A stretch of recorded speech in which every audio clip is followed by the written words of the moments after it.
Kimberly.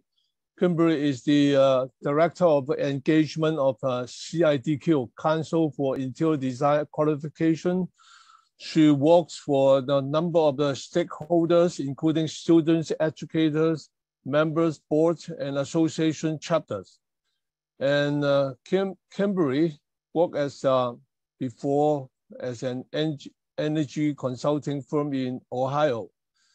And she's a graduate master's degree of Arts, Bachelor of Arts in Political Sciences and Global Studies from the University of Toledo.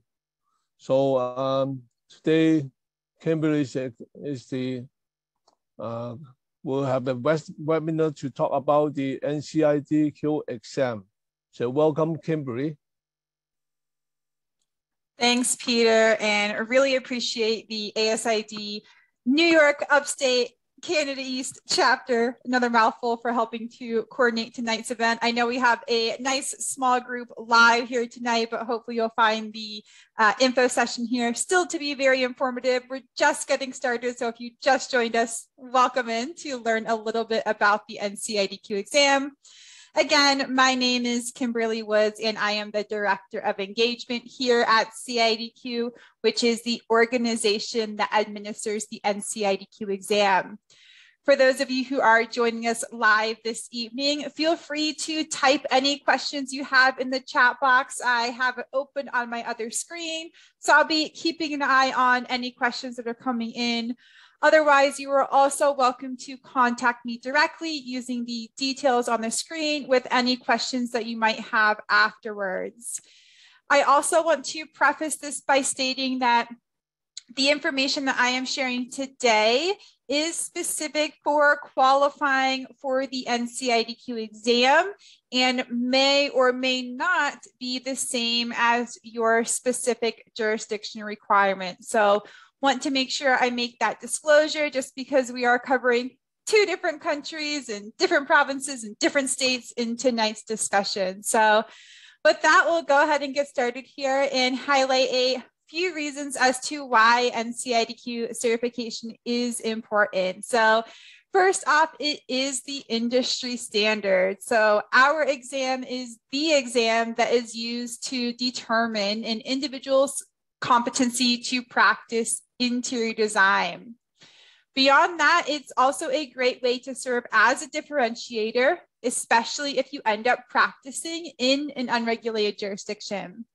For example, I am currently in the state of Ohio, which has no interior design regulation in place. So becoming NCIDQ certified is an easy way for me to demonstrate that I have the education, I have the work experience, I understand how to apply building codes, and I understand how to protect the public's health, safety, and welfare. It's also a great way for you to set yourself apart from your peers or from the competition, especially when you are seeking those different job opportunities. It lets that employer know that you are dedicated to the profession and have taken the initiative to grow as a professional. As it mentions, it is recognized by nearly every regulated jurisdiction in North America. The exception to that is the state of California. They are the only state that has a state-specific exam that tests specifically on California building codes. Otherwise, if you're looking to become licensed, registered, or certified in interior design anywhere else in the US or Canada, you would need to have passed our exam in order to do so.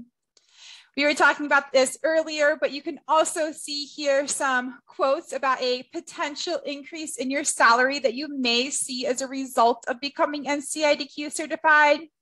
The first one there being from IDC, Interior Designers of Canada, so a little bit more specific to Canada.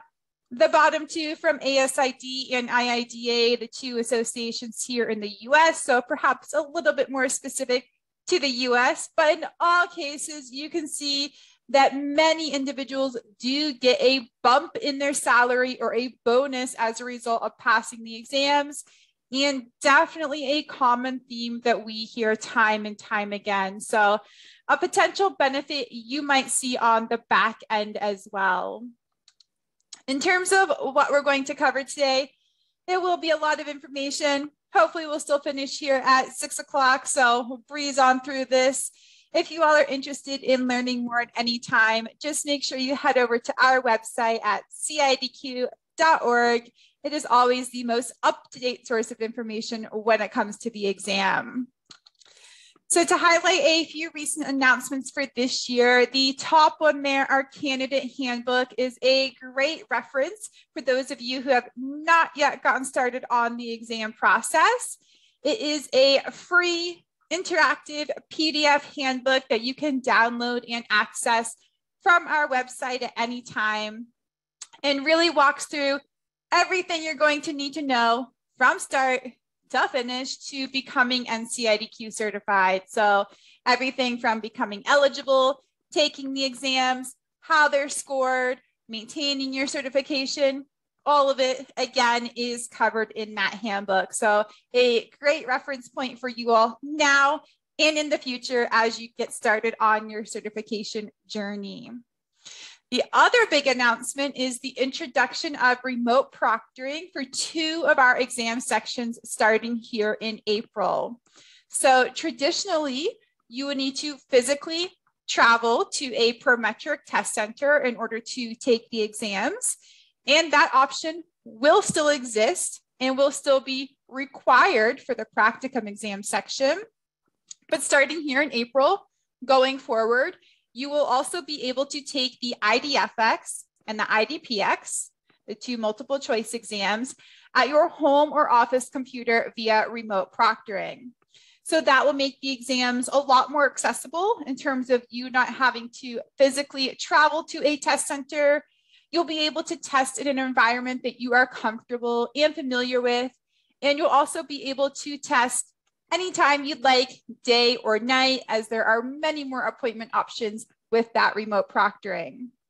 That being said, there are a number of parameters that you would need to meet and be aware of prior to selecting that testing method.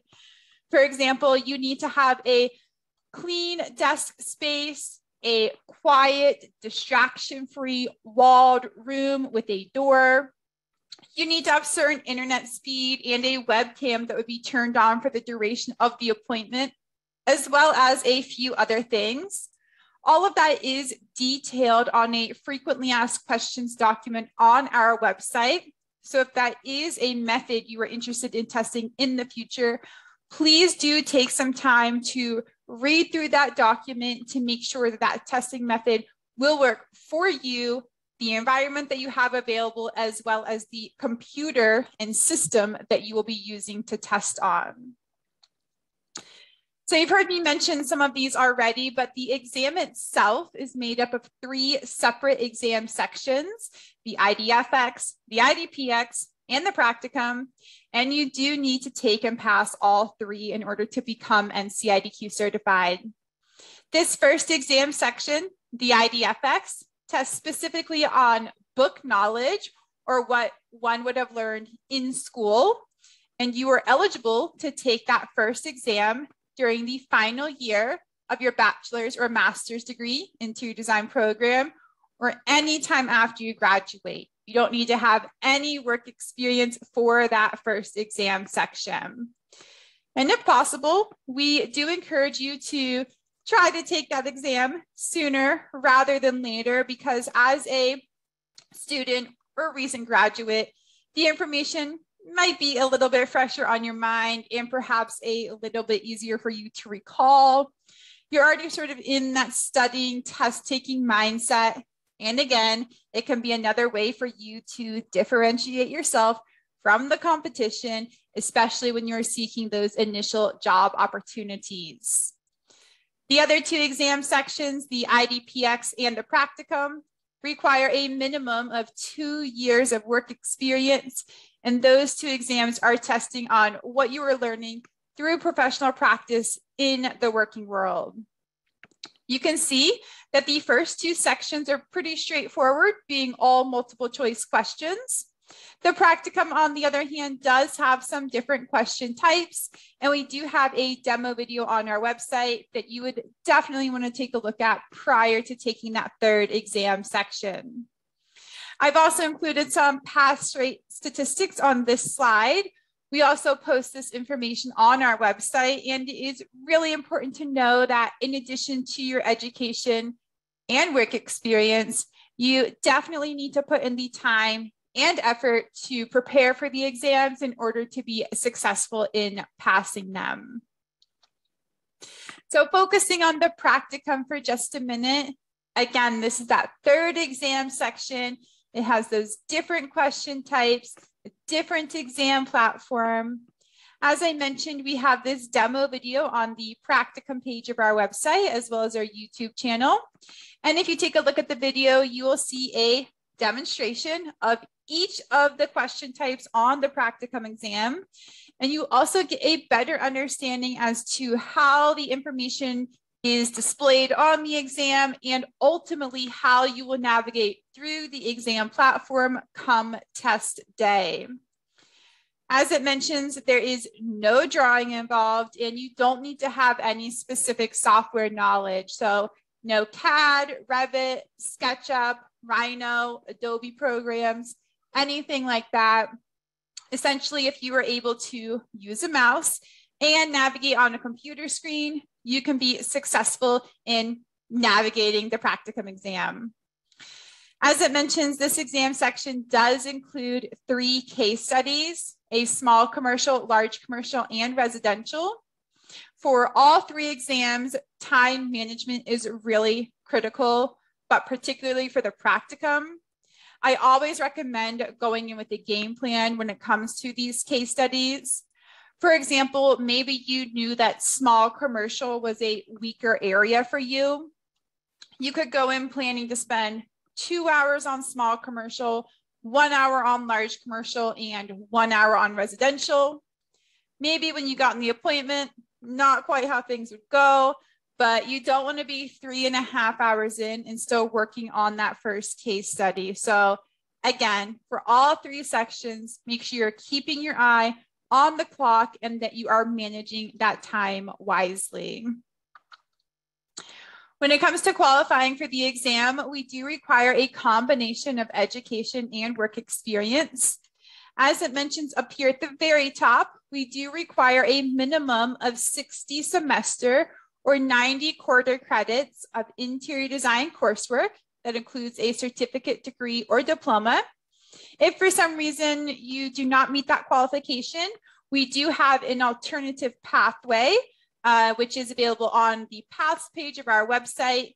There is a separate application and documentation that is required for that process, but again, it is available as an option. Otherwise, you would just look at our pathways here, determine which of these education boxes you fall under, whether you have an interior design degree or an architecture degree, and then follow the arrow down to determine the corresponding number of work experience hours that are needed. As it mentions, all individuals can count up to 1,760 hours worked prior to graduating. So if any of you have done internships, co-ops, regular full-time or part-time work, all of that would count towards the overall hours needed to qualify for the exam. When it comes to applying for the exam, there are essentially 2 options separated by this gray bar. If you are interested in learning more about the application process, over on our apply page, we have a video that walks through this in much greater detail and also includes some screenshots of what you would actually see or experience when filling out the online application. Otherwise, in terms of the 2 options, the top one here would be for those of you who were interested in getting started on the exams during your final year of your bachelor's or master's degree in interior design, or any time after you graduated, but before you have your work experience complete. In that case, you would go ahead and apply for that first exam section, the IDFX, which again is that fundamentals exam that's testing on what you learned in school. And for that, you just need your school transcript and pay the application fee. So very quick process. Then when you are ready and you have your work experience complete, you would submit the second portion of the application for the IDPX and practicum exams. Again, the two that are testing on what you learned through professional practice. And for that, you would need your school transcript. You would upload your completed work form to your online account and pay the application fee. Alternatively, you could wait, apply for all 3 exams at one time using the same application materials, and you would select that option if you have both your education and work experience complete. Either option is totally acceptable, so it's really just a matter of what works best for you and your career path. A common misconception that we hear is that individuals think if they apply for all 3 exams, they are required to take all 3 at the same time. That is not true. Applying for all 3 exams and getting approved for all 3 exams just means you are eligible to take all 3 exams. It is then up to you how you want to take those exams within your application period. So moving on to the fees, this slide aligns with the previous one with those 2 different application options. As it mentions, these are listed in US dollars, and that is true for our website as well. Those are also listed in US dollars. Generally speaking, this application fee is a one-time fee. So to apply for the IDFX only, this $95 fee is valid for 4 exam administrations, which is about 2 years. So you would have 4 opportunities to take and pass that first section. Then when you are ready and you have your work experience complete, you would submit the second portion of the application for the IDPX and practicum exams. And this $145 fee would be valid for 10 exam administrations or about 5 years. Alternatively, again, you could wait until you have your work and school complete. Go ahead and apply for all 3 exams at one time. And this $225 fee would be valid for 10 exam administrations, again, about 5 years. So you'd have 10 opportunities or 10 chances to take and pass all 3 sections, and it's up to you how you want to split the exams up within that 10 window period. Once you have applied for the exam and been approved and you are ready to take the exam or write the exam, that is when you pay this exam fee. That is the fee that you pay to actually book your exam appointment. And you want to wait to pay that fee until you are feeling confident, you're prepared, you are ready to test. Because if for some reason you're not successful in passing the exam, or you need to cancel, or you don't show up, you would need to repay this full exam fee again in order to retake or rewrite the exam in the future. So you can see that it can add up very quickly. All in to apply for the exams and write or take each one time. It is over $1,000 US. So it's definitely an investment in your future. I strongly recommend talking to your current or potential future employer to see how they can be supportive of you pursuing NCIDQ certification. We've heard of a number of companies that will often reimburse the exam fee. So you need to pay it upfront out of pocket, but once you pass the exams, they'll reimburse you on the back end. We've also heard of companies providing time off to take the exams, providing time off to study for the exams, as well as providing a budget to purchase study materials. So again, if this is something you're interested in pursuing, definitely encourage you to have that conversation with your employer. It's also just a great question to ask in general is to find out how that company supports professional development. So a number of companies will also pay membership fees, like for ASID. They'll cover costs for you to attend conferences or other events. So again, a great question to ask as well. And one more thing that's maybe not as relevant to our fees, but for those of you who are allied or student ASID members, once you become NCIDQ certified, you do get your first year of professional membership with ASID free. So another benefit for you to be aware of if you end up continuing on in the process. Looking at the dates and deadlines here, we do accept applications all year round. It just depends on when you apply as to when you would first be eligible to test. We are currently accepting applications for the fall exam. So the deadline to apply is July 31st, so a couple more months away. As it mentions, the exam is offered 2 times each year during the month of April in the spring and during the month of October in the fall. Again, the exams can be taken at Prometric test centers around the world. And starting in April, the IDFX and IDPX exams can be taken at your home or office computer via remote proctoring. It is also important to note that the exam is the exact same no matter where you take it. So if you happen to take the first section in New York, and then you go to Ontario and take the second section there, and then you move to Spain and take the third section there. Again, the same exam because it is not jurisdiction specific, and it will continue to travel with you as you move throughout your career. So perhaps the question some of you are starting to think about is, how do I study for these exams? As an organization, CIDQ does not recommend or endorse any specific books, courses, flashcards, apps, anything that is out there. That is all done by independent third parties. They're not associated with us. And so it's really up to you to do your own due diligence and determine what might work for you. We often recommend checking with friends, coworkers, people you know that have recently taken the exams to see what they use so you can make your own determination. On our website, we provide a listing of the ASID and IIDA study groups that we are made aware of. We also provide a list of books that are used to write the exam questions. So you might see some of your textbooks on there or some books that are at your school or company library that you might want to reference in your studying as well. Also on our studying page, we have these test your knowledge practice questions for our 2 multiple choice exams, the IDFX and the IDPX. These are free sample questions. There's just 10 for each section, but they are provided to give you a better understanding of what to expect on those first 2 sections. The most important piece when it comes to studying are these exam blueprints and these practicum exam resources. No matter what you are using to prepare for the exam, please make sure you come back to our website to download both of these items here, as they align with what we are testing on the live exams.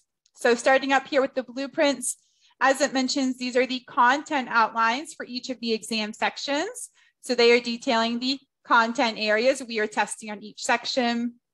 They also provide a breakdown of the percentage of questions that are allocated to each content area, as well as some descriptions of what you're expected to know or demonstrate for each content area.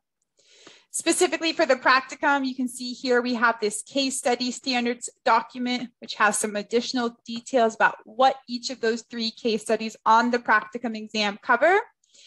And then over here to the right, we have the exam codes. And you can see here that these are specific to the spring exam only. Later this year, we will post a new document that is specific for the fall exam and so on into the future. This codes document details the chapters and sections from the 2018 IBC or International Building Code, as well as a few other real-world codes that you need to be familiar with specifically for the practicum exam. And on that exam, you are being asked to demonstrate your ability to understand and apply the codes to the particular problem. You don't need to memorize them.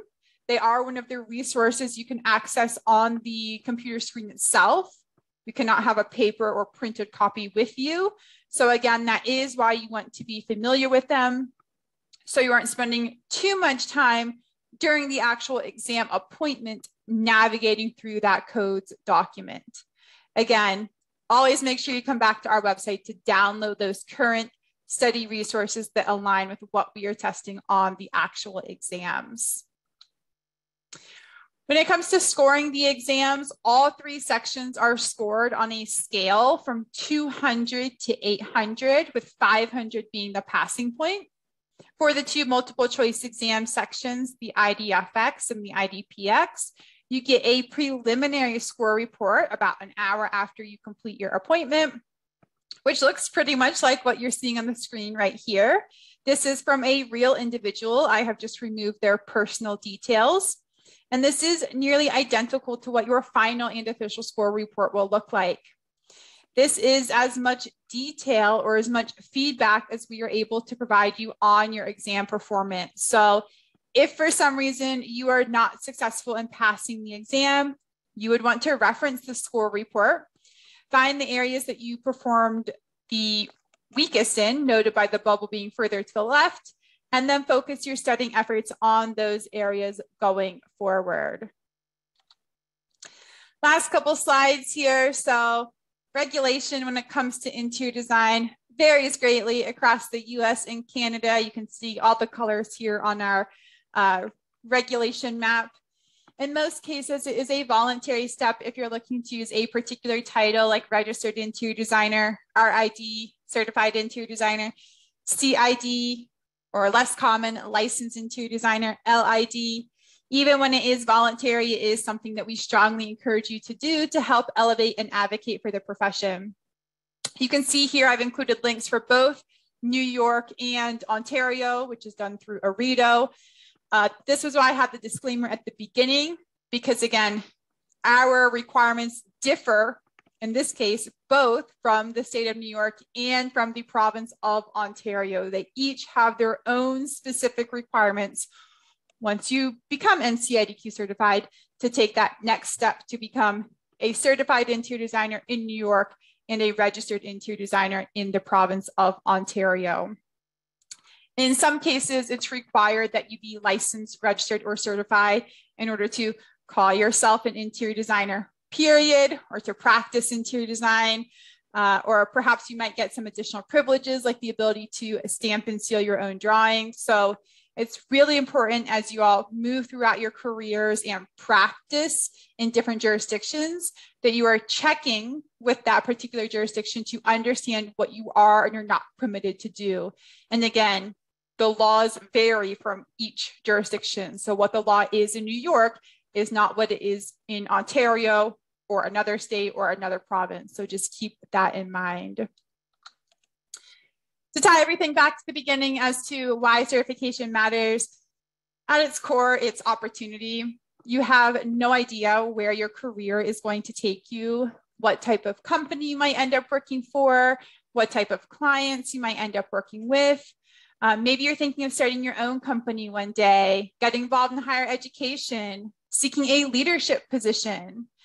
If those entities are not requiring NCIDQ certification, it is going to be strongly encouraged for you to have it. So I encourage you to consider becoming NCIDQ certified earlier on in your career, if you're able to do so, just so you aren't limiting the opportunities that you might be able to pursue in the future. Final slide here, again, my contact information. I know we have a small group on the call tonight, but if you do have any questions, this is your prompt to go ahead and drop them in the chat. I don't see any in there at the moment, but we'll hang out here for a minute to see if any come in. If you all do have any questions after this, again, feel free to reach out to me directly. My email is there on the screen. And again, all of the latest information about the exam is on our website at CIDQ.org. So with that, I'm going to go ahead and stop sharing. I still don't see any questions coming through, which is okay, but I really appreciate you guys joining us this evening and for the ASID New York Upstate Canada East chapter for helping to coordinate this event and get all of you to show up this evening. So I'll go ahead and turn it back over to Peter and Terry to wrap us up here. All right. Well, I apologize again for everyone because there was an issue with getting in because the code was changed, and we appreciate you all jumping in to join us at the later time. We have finished on time, so that's great. Does anyone have questions for Kimberly? You're more than welcome. You can unmute, or we're going to ask you all to unmute. And Matthew, you're smiling and happy there. Why don't you tell us where you are in your career and what your Can everyone hear me? Mm-hmm. Yeah. Oh, great. Well, thank you, Kim, and everybody for the meeting here. It's important because I've been studying for a while now, getting ready to prepare, because ultimately, I know Dee and I have been talking about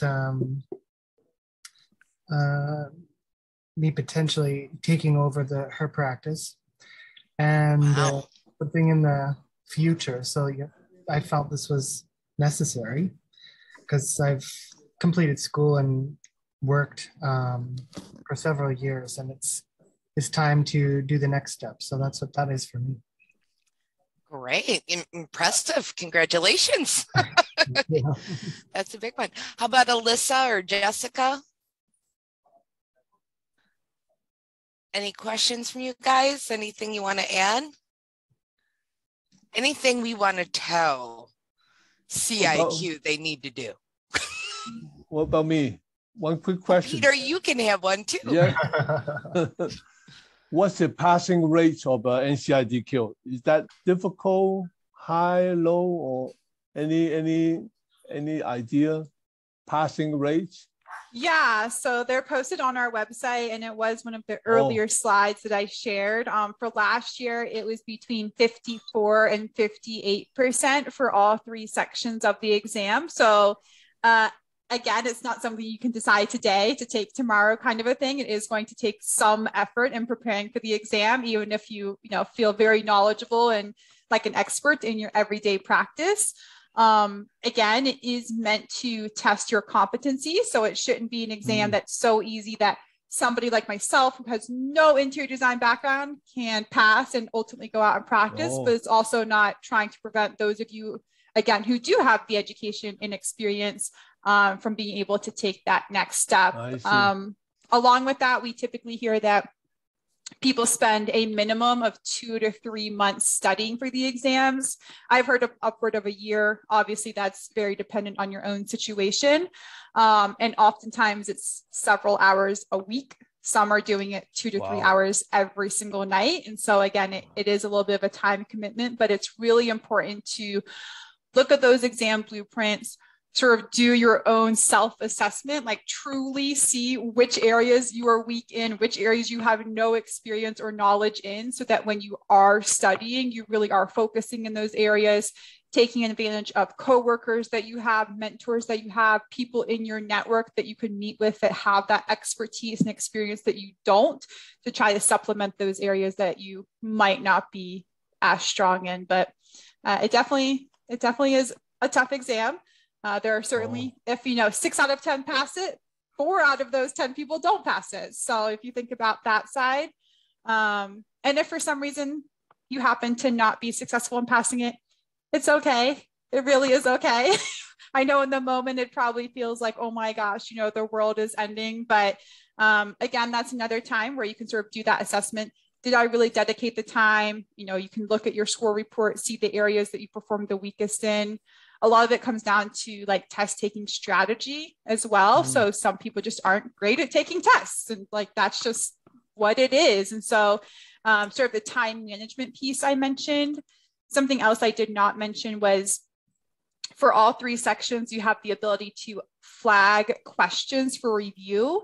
So you can go back at the end if you have time and look at them. So like if you've been staring at a question and it's been 5 minutes, you quite frankly don't have 5 minutes to be staring at a question. So like if you just look at it and you immediately know, I have no idea, or like I can't spend the time on this calculation right now, flag it and come back to it at the end, so that you are spending the time on the questions that you feel confident and knowledgeable about, and then going back and again, sort of going through any that you weren't sure of, later on if you still have time in the appointment. So there's a tip for you guys.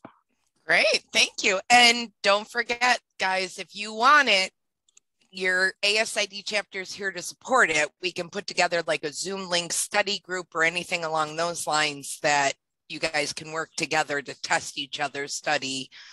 We're here to support you in any way we can. And Jessica, you have your hand up. This is our student rep to the board. Hi, nice to meet you. I didn't get to see the earlier part of your presentation, but I'm taking the IDFX exam next month, and I was wondering how the actual exam is run. Like, I'm taking it virtually, so how does the, like, if I want to do a calculation, for example, I think I read somewhere where you can't use like a pen and paper, you have to do it on the computer. So how does that all work? Yeah, so that's a really great question. It would actually be the same experience if you were taking the IDFX in a test center. So starting here in April, because we were trying to mimic the test center experience with the at-home experience. There are no physical calculators, so where you are only able to use the actual calculator on the screen, which is similar to like the calculator on your computer where you could type in, 8, the number 8 plus 5, for example, or you could click it on the computer screen to do the calculation. The same is true for scratch paper. So you need to have like an entirely clean desk area. So like I have a notebook and cell phone here on my desk right now. Like I couldn't have any of that on here, even if the notebook was completely empty and never been used before or anything like that.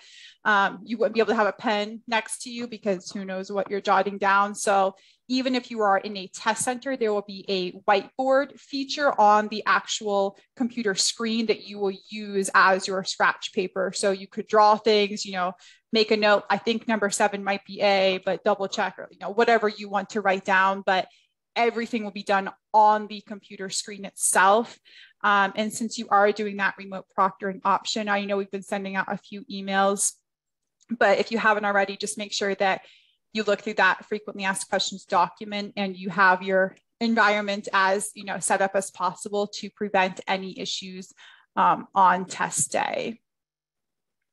I have another question now, since you mentioned that. So I know that you have to have like a certain type of like computer and visual like requirements. Is it okay to use like an external monitor connected to my computer? It's like the same computer, it's just on the side. So it would be one laptop. No, so like right now, like I have an external monitor connected to my laptop, and if I was testing, I would need to have it disconnected. And honestly, they would probably make you take it off the desk as well, because if you really start to like think about this, it could be used as like a cheating mechanism, because then it's going to be like a reflective screen. And so like I could have my friend like, hiding in the background. No, this is true. This happens. And so like those are things that they're going to look for. And so you, again, want to try to have as clean, nothing around you space as possible, just to prevent any issues. If your second monitor is connected, if they see something that, looks abnormal, they will tell you when they're doing the check-in process. So like maybe you forgot to take the notebook off your desk, they would say, oh, you need to go put that in the drawer. And then we're going to do another scan to make sure like it's really gone, kind of a thing. So you will have that opportunity, but try to have as clean of an area as possible. Maybe if it's easier just to take your laptop, if you have a separate area in your house you're able to go to, or an empty office space or something like that, that you'd be able to utilize, but it would not, if it's connected to a second monitor, they would ask you to disconnect it, even if it's not turned on or being utilized in any method. That's good to know. Thank you. So again, it is something you really need to think about, because there are just a lot of things that you would need to, get set up ahead of time to make sure that that's going to work for you. Again, the benefits, you're not having to travel. Right now, I don't know this 100%, but they were still requiring masks in the test center. So for testing at home, you're not going to have to wear a mask for 4 hours taking an exam that's already very, high stress as it is. Again, the flexibility to test at a time that works for you. So test centers are typically only open, regular business hours, 8 to 5, Monday to Friday. Some have Saturday hours. Testing at home, you could test right now at 6 o'clock at night if you wanted to. And certainly the weekends opens up a lot more possibility for people who, might not be able to get off work during the week, for example. So there are benefits, but again, you do need to make sure that it's, the right fit for you. But I was telling them earlier, we have about a third of our individuals signed up for the remote proctoring option. So we'll see how it goes here starting in about a week and a half. Yeah, I was surprised when I learned before that they make you actually scan like your whole room and everything. And I was like, wow, that would make me go just so I wouldn't have to clean my house. My housekeeping style is more of there appears to have been a struggle. So it'd be easier to just go to the testing ground.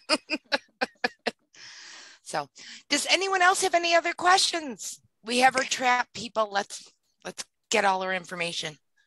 Hi, sorry, I was having sound issues earlier. Hello, I'm Alacia. This is super great, super informative. I'm so glad I was asked, to attend and kind of, virtually, but I actually have a background in architecture. So I'm working as an architectural designer and have been logging my hours through NCARB, and recently have decided to kind of go down the interior design path. Not sure if it's going to run parallel or not. Decide about that. So I'm very interested, especially I have 3 years under my belt. So I just became eligible for the first multiple choice exam. My question is, I didn't have the education in interior design. Is there any recommendations for studying for that? I guess it would probably be just books.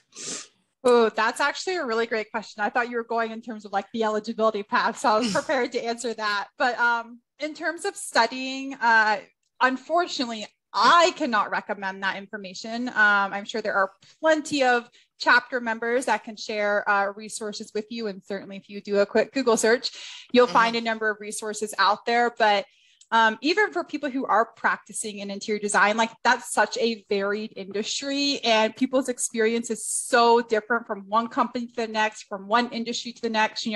Working for someone like Gensler versus working for a 3-person firm versus working at a furniture dealer and working in sales are all completely different, but they're all in interior design. And so I would just, again, recommend looking at the exam blueprints, checking off which areas, again, you feel very strong in, which areas you don't feel as strong in. When you're studying, focus in those areas. If you're able to sit in on meetings at work or just, be an observer to conversations, even though you don't need to have, again, that specific like responsibility or task, it will help that information soak in. So when you are testing, like, oh yeah, I remember when I was meeting with John, we were talking about this, and then like sort of coming back with that real world application. So that would be my recommendation, is looking at the blueprints. Again, a quick Google search, you'll find some options that are out there, but I don't know that I would have a different recommendation for you, Alacia, as I would for somebody else who has a traditional interior design degree, because there is a lot of overlap between the professions. And again, everyone's experience is so varied in terms of what their experience is that there isn't really a one size fits all. Thank you. No, I appreciate that. And Alyssa, the first place to start is your local library, because oh, you're muted, Terry. It just cut out.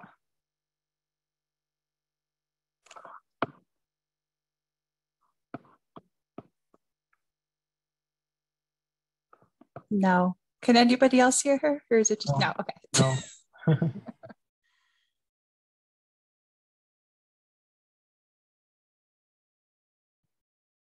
Well, she was saying that local library is a great option, which I agree with. They certainly have resources. Certainly check at your company, check in your network. I know people who've posted like on social media, like, oh, I'm taking the exam this spring. Any suggestions? And then like people will write back on that. So those are some options for you to look into as well. Absolutely. Mm-hmm.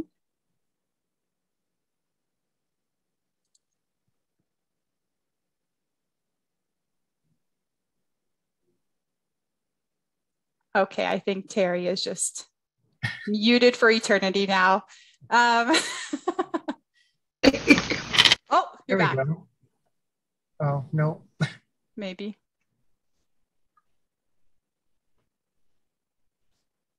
Okay. Test 1, test 2. Yes. I'm back. Yes. Yeah.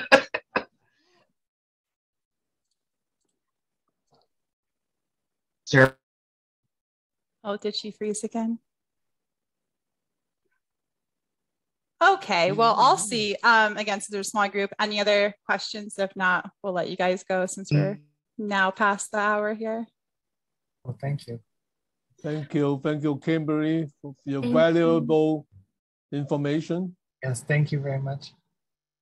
Thanks, everyone. Have a good night. You guys.